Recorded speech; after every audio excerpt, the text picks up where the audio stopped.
ഏശയ്യാ 53 അധ്യായം. നമ്മൾ കേട്ടത് ആര് വിശ്വസിച്ചു?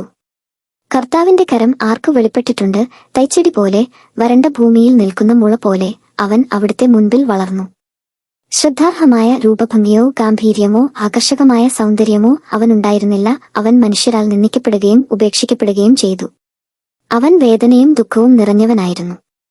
അവനെ കണ്ടവർ മുഖം തിരിച്ചുകളഞ്ഞു. അവൻ നിന്ദിക്കപ്പെട്ടു, നാം അവരെ ബഹുമാനിച്ചതുമില്ല. നമ്മുടെ വേദനകളാണ് യഥാർത്ഥത്തിൽ അവൻ വഹിച്ചത്, നമ്മുടെ ദുഃഖങ്ങളാണ് അവൻ ചുമന്നത്. എന്നാൽ ദൈവം അവനെ പ്രഹരിക്കുകയും ശിക്ഷിക്കുകയും ദണ്ഡിപ്പിക്കുകയും ചെയ്തെന്നു നാം കരുതി. നമ്മുടെ അതിക്രമങ്ങൾക്കു വേണ്ടി അവൻ മുറിവേൽപ്പിക്കപ്പെട്ടു, നമ്മുടെ അകൃത്യങ്ങൾക്കു വേണ്ടി ക്ഷതമേൽപ്പിക്കപ്പെട്ടു. അവന്റെ മേലുള്ള ശിക്ഷ നമുക്ക് രക്ഷ നൽകി. അവന്റെ ക്ഷതങ്ങളാൽ നാം സൗഖ്യം പ്രാപിച്ചു. ആടുകളെപ്പോലെ നാം വഴിതെറ്റിപ്പോയി, നാം ഓരോരുത്തരും സ്വന്തം വഴിക്ക് പോയി. നമ്മുടെ അകൃത്യങ്ങൾ കർത്താവ് അവന്റെ മേൽ ചുമത്തി. അവൻ മർദ്ദിക്കപ്പെടുകയും പീഡിപ്പിക്കപ്പെടുകയും ചെയ്തു. എങ്കിലും അവൻ ഉരിയാടിയില്ല. കൊല്ലാൻ കൊണ്ടുപോകുന്ന കുഞ്ഞാടിനെപ്പോലെയും രോമം കത്രിക്കുന്നവരുടെ മുൻപിൽ നിൽക്കുന്ന ചെമ്മരിയാടിനെപ്പോലെയും അവൻ മൗനം പാലിച്ചു. മർദ്ദനത്തിനും ശിക്ഷാവിധിക്കും അധീനനായി അവൻ എടുക്കപ്പെട്ടു.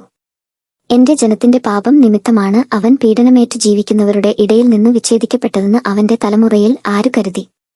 അവൻ ഒരു അതിക്രമവും ചെയ്തില്ല, അവന്റെ വായിൽ നിന്നു വഞ്ചന പുറപ്പെട്ടുമില്ല. എന്നിട്ടും ദുഷ്ടരുടെയും ധനികരുടെയും ഇടയിൽ അവൻ സംസ്കരിക്കപ്പെട്ടു. അവനു ക്ഷതമേൽക്കണമെന്നത് കർത്താവിന്റെ ഹിതമായിരുന്നു. അവിടുന്നാണ് അവനെ ക്ലേശങ്ങൾക്ക് വിട്ടുകൊടുത്തത്. പാപപരിഹാരബലിയായി തന്നെ അർപ്പിക്കുമ്പോൾ അവൻ തന്റെ സന്തതിപരമ്പരയെ കാണുകയും ദീർഘായുസ് പ്രാപിക്കുകയും ചെയ്യും. കർത്താവിന്റെ ഹിതം അവനിലൂടെ നിറവേറുകയും ചെയ്യും. തന്റെ കഠിനവേദനയുടെ ഫലം കണ്ട് അവർ സംതൃപ്തനാകും. നീതിമാനായ എന്റെ ദാസൻ തന്റെ ജ്ഞാനത്താൽ അനേകരെ നീതിമാന്മാരാക്കും. അവൻ അവരുടെ തിന്മകളെ വഹിക്കുകയും ചെയ്യും. മഹാന്മാരോടൊപ്പം ഞാൻ അവന് അവകാശം കൊടുക്കും. ശക്തരോടുകൂടെ അവൻ കൊള്ളമുതൽ പങ്കിടും.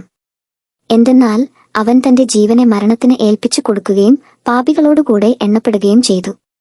എന്നിട്ടും അനേകരുടെ പാപഭാരം അവൻ പേറി അതിക്രമങ്ങൾക്കു വേണ്ടി മാധ്യസ്ഥ്യം വഹിച്ചു.